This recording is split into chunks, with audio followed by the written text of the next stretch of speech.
नमस्कार। हमारे साथ मौजूद हैं अभिषेक जी और इन्होंने माउंट एवरेस्ट चढ़ चुके हैं। मैं इनसे कुछ बातें करूंगा और मैं चाहूंगा कि ये अपना जो माउंट एवरेस्ट पे चढ़े हैं अपना अनुभव आप लोगों के साथ साझा करें। और मैं यहाँ पे ट्रेनिंग भी ले चुका हूँ और मैं आपको यहाँ का भी दृश्य दिखाऊंगा कि यहाँ कौन कौन से सामान रखे हैं और इसका यूज़ क्या होता है। सर, आप माउंट एवरेस्ट पे गए तो आपका अनुभव क्या रहेगा रहा है वहाँ पे जाने का, थोड़ा आप शेयर करना चाहेंगे?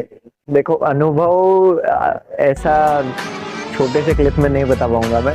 बट अगर एक शब्द में कहा जाए तो वो डेडली था मेरे लिए, क्योंकि आई लॉस्ट माय 2 क्लाइंबर्स जो मेरे टीम का हिस्सा थे। एक जो जैसन करके था जो ऑस्ट्रेलिया से था, और एक मेरे ही होम टाउन से था। बड़े भाई के तरह वो थे मेरे लिए, स्वप्निल गर्ग, जो क्राइम ब्रांच में हेड कांस्टेबल थे। तो एवरेस्ट ये तो एक्चुअली बहुत बड़ा सवाल है मेरे लिए, क्योंकि बहुत सारी चीज़ें एक साथ चल रही होती है। एवरेस्ट में जाने से पहले भी अगर देखा जाए तो फंडिंग जो लगती है उसके लिए भाग दौड़ करना, फिर उसी के साथ आपके जो फिजिकल और मेंटल ट्रेनिंग होती है उसके साथ उसको चलाना बहुत मुश्किल होता है। वो तो अलग से एक्सपीडिशन हुआ होता है हमारा। बट उसके बाद एवरेस्ट क्लाइंब जब करते हो तो हर एक स्टेप पे आपका ड्रीम होता है। स्टेप के साथ जब चल रहे होते हो, सिर्फ आप चल नहीं रहे होते हो, आपके साथ जिन्होंने भी आपको सपोर्ट किया है डायरेक्टली इनडायरेक्टली किसी भी तरह का, तो वो उन लोगों का भी सपना होता है। कोई भी एक्सपीडिशन वो अकेले का नहीं होता है। जैसे जो स्टाफ होता है आपका, किचन स्टाफ से लेके आपके माँ बाप तक, या आपके फ्रेंड्स हो, जो भी आपका पार्टनर हो, हर एक का उतना ही इम्पैक्ट होता है उस चीज में जितना आपका होता है। अच्छा, हम लोग अक्सर सुनते हैं कि जो माउंटेनिंग करते हैं उनके साथ साथ मौत भी चलती है, क्योंकि अक्सर जब लोग ऊंचे जाते हैं ऊपर तो ऑक्सीजन की मात्रा कम हो जाती है और बहुत लोग सरवाइव नहीं कर पाते हैं। तो 10 में से कितने लोग वहां से वापस आ पाते हैं? ना कुछ ये थोड़ा जी जी जी। ये बात तो सही है कि मौत साथ ही चलती है। वो चाहे पर्वत में हो या फिर कई आसान से भाषा में कहा जाए तो सड़कों में, रास्ते में, कहीं भी हो सकती है। ऐसा नहीं है कि आप कहीं भी सेफ हो आज के ज़माने में। तो वहाँ पे ऐसा है कि 10 में से नहीं कहूँगा, बट वहाँ जाते जाते बॉडी इतनी एग्जॉस्ट हो चुकी है, क्योंकि आपका जब समिट कुछ पे जाते हो आप, तब करीब करीब 7 दिन लगते हैं आपको ऑन एन एवरेज पकड़ा जाए तो।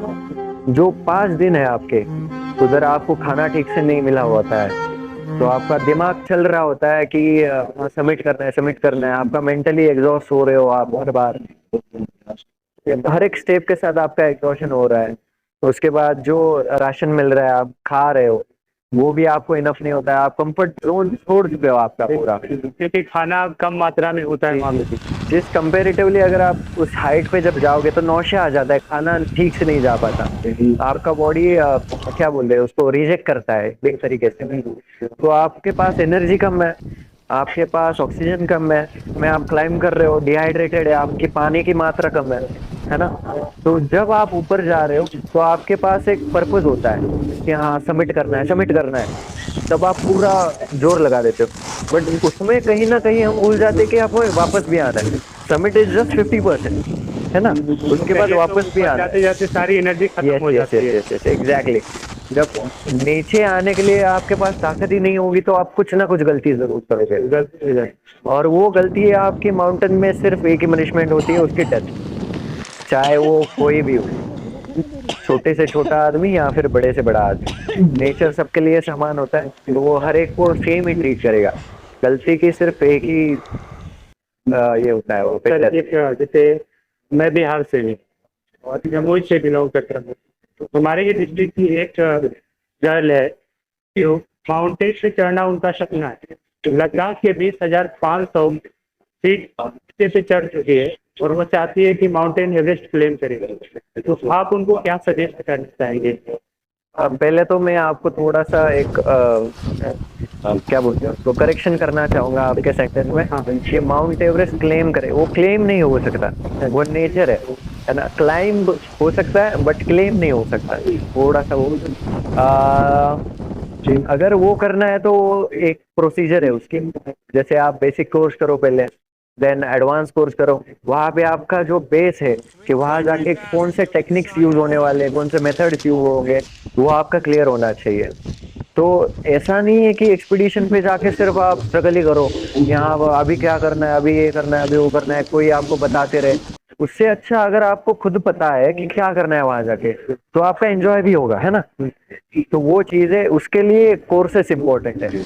उसके बाद मेंटली और फिजिकली दोनों फिट होने चाहिए।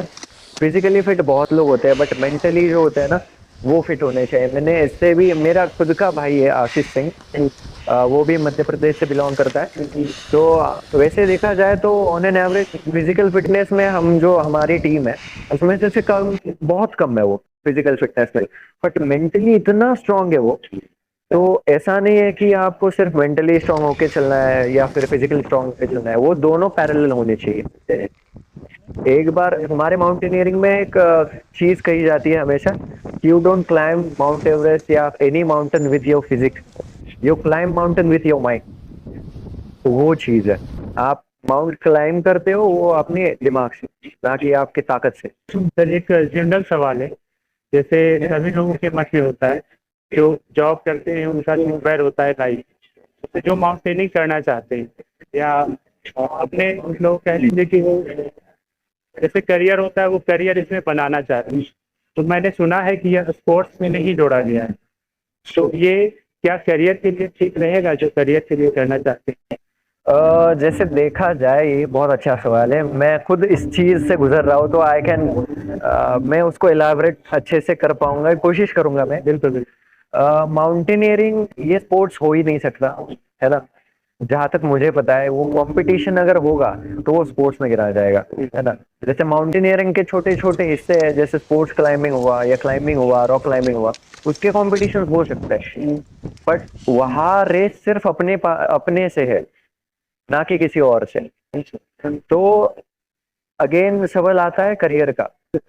ऐसे बहुत सारे लोग हैं जिनका एक बार माउंटेन में एक्सपीडिशन करने के बाद इंटरेस्ट बिल्ड हुआ, उसके बाद वो परस्यू करना चाहे तो उन्होंने जॉब वगैरह सब छोड़ के इसमें आए, बट उससे पहले उनके पास कुछ कमाया हुआ पैसा था, है ना।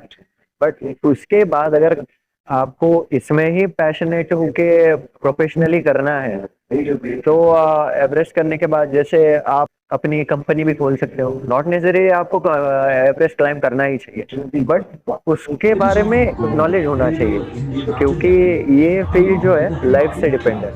अगर आप किसी को क्लाइंट एज ले जा रहे हो, तो आपको, आपके ऊपर उसकी जिम्मेदारी है, उसकी लाइफ की जिम्मेदारी है। अगर एक कोई भी गलती करे, अगर जो सेफ्टी में अगर कुछ भी कमी रह गई, तो वो डायरेक्टली कॉस्ट है आपकी लाइफ, है ना। तो वो होना चाहिए। और कंपनी स्टार्ट करने के बाद आप अप्रोच कर सकते हो, जैसे आपके क्लाइंट आएंगे, आप ट्रैकिंग करवा सकते हो अपने अपने रीजन में, सह्याद्री में, हिमाचल है अपने पास इतना बड़ा, बहुत सारे इलाके अनएक्सप्लोर्ड है, वो कर सकते हो। जैसे अभी वेस्टर्नर्स इंडिया में क्लाइम करने के लिए मना करते हैं मोस्टली, उसका रीजन है मोस्टली, मुझे जो लगता है कि लॉजिस्टिक्स। हमारे वहां तक जहाँ पे क्लाइंब करना है किसी पीक को, उधर तक जाना ही एक चैलेंज है। बहुत सारे परमिशंस के थ्रू जाना पड़ता है, रोड काफी हद तक खराब है वहां तक जाने के लिए। वो चीज है, वो अभी इवॉल्व हो रहा है, थोड़ी साल लगेंगे उसको आगे आने के लिए, बट एक बार जब आगे आ जाएगा तब अच्छा खासा उसको स्कोप है। सर एक और सवाल है, जैसे जो माउंटेनिंग में जाना चाहते हो, तो इसके लिए सही एज क्या हो सकता है? माउंटेनियरिंग के लिए एज, अरे बाप रे, ये तो करता होगा। हाँ, डिपेंड करता है, बट मेरे साथ मेरा भाग्य इतना अच्छा है कि मेरा जो क्लाइंब है बहुत यंग लोगों के साथ भी हुआ है, और जो एज्ड है, मैं उनको एज भी नहीं कह सकता कि वो भी यंग है, क्योंकि जिनके साथ मैंने क्लाइंब किया था, शरद कुलकर्णी सर, जिनके अभी फिलहाल ही डॉक्यूमेंट्री रिलीज हुई है, तो उनका एज है 60, और 60 के एज में अगर कोई बंदा एवरेस्ट कर सकता है तो कुछ भी कर सकता है। तो age is not the factor, but आपकी थिंकिंग मैटर करती है, कि थिंकिंग योर लिमिट, आपकी थिंकिंग इज द लिमिट, है ना। अगर आप सोचना बंद कर दोगे तो सब लिमिट है, यहाँ तक भी क्या सीखा है। मतलब था कि स्टार्टिंग एज क्या हो? स्टार्टिंग एज अगर मैं कहूँ तो आफ्टर 18 में कहूँगा, बिकॉज वहां तक आपकी एक मैच्योरिटी लेवल आ जाती है, क्योंकि जो टर्म्स भी है कुछ कुछ माउंटेनियरिंग में वो समझने में थोड़ा सा दिक्कत हो सकता है। तो 18 के बाद जो बिल्डिंग स्टेज होता है ना, जहाँ पे आप मोल्ड होते हो, एक जिंदगी को एक आपको सलीका मिलता है उस एज में। 18 के बाद आपका वो मैच्योरिटी लेवल थोड़ा सा बढ़ने लगता है कि हाँ भाई ये हो सकता है, ये कर सकता हो, इतना कॉन्फिडेंस है, तो वो लेवल है।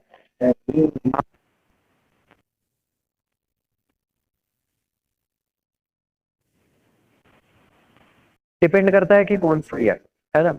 अगर हरियाणा में जाओ तो हरियाणा गवर्नमेंट बहुत एनकरेज करती है स्पोर्ट्स पर्सन को। वही अगर आप किसी और बैकवर्ड स्टेट में चले जाओ तो वहां पे ज्यादा सपोर्ट नहीं मिल पाता। वो डिपेंड भी करता है कि जो पर्सन है वो कितना इंटरेस्टेड है ना। अगर किसी को इस चीज के बारे में पता ही नहीं है, उनका इंटरेस्ट कैसे बढ़ेगा।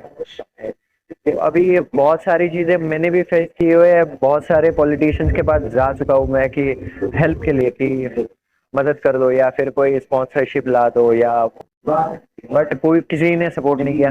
सबने अपने खोखले क्या बोलते हैं उसको, प्रॉमिस, हाँ खोखले वादे बोल सकते हो कि हाँ दे दूंगा दूंगा दूंगा, बट लास्ट एंड तक नहीं आया। कुछ कुछ ऐसा नहीं है कि कुछ पॉलिटिशियंस ने किया नहीं, कुछ कुछ पॉलिटिशियन अच्छे भी होते हैं जो सपोर्ट करते हैं, जो यंग जनरेशन है जिनको आगे लाना चाहते हैं वो भी करते हैं। बट मोस्टली अगर देखा जाए तो 90% जो पॉलिटिशियंस मैं कहूंगा वो सपोर्ट नहीं कर रहे हैं। तो हमारे पास समय सीमित है, इसलिए मैं बहुत लंबा इंटरव्यू नहीं कर सकता। लेकिन जब मैं यहाँ पे ट्रेनिंग किया हूँ तो मैं चाहता हूँ कि जो भी यहाँ पे सामान है जो मोस्ट इम्पोर्टेंट है, क्योंकि समय की काफ़ी कमी है, मैं चाहूँगा सर से कि थोड़ा सा इंट्रोडक्शन हो जाए इन सामानों की जो मोस्ट इम्पोर्टेंट है। Sure sure. जो सबसे मेन चीज है, इनको हम लाइफ लाइन भी कहते हैं, रोप, जो माउंटेन में कहीं भी क्लाइंब करने के लिए इस्तेमाल की जाती है रोप। तो this is the main equipment we need for climbing. Then क्या कर लगेगा पूरी समय के लिए? नहीं नहीं, वो यूट्यूब साठी करता है, यूट्यूब साठी करता है, sorry for that. Then again हम आएंगे आगे, अगर मैनिक्विन में देखा जाए तो this is the down suit, okay. जो हायर एल्टीट्यूड में जो टेस्ट जोन है, जो बड़े एक्सपीडिशंस होते हैं तो उनके लिए ये यूज किया जाता है। देन ये जो आता है हार्नेस, इसे हम सीट हार्नेस कहते हैं। अभी तो बहुत एडवांस आ चुके हैं, तो जो पहले के थे वो बहुत हेवी थे। तो harness is the main thing. Then will come to this thing, इसे पायलट कहा जाता है हमारे इसमें, आईसेक्स इसका टेक्निकल नाम है। तो पायलट इसके लिए कि अगर आप कहीं भी माउंटेन में लीड कर रहे हो, जैसे आइस क्लाइंबिंग या स्नो से, स्नो में आपका इंटरेक्शन हो जाता है तो ये आपको बचाएगा। अगर फॉल होता है तो भी ये आपको बचाएगा।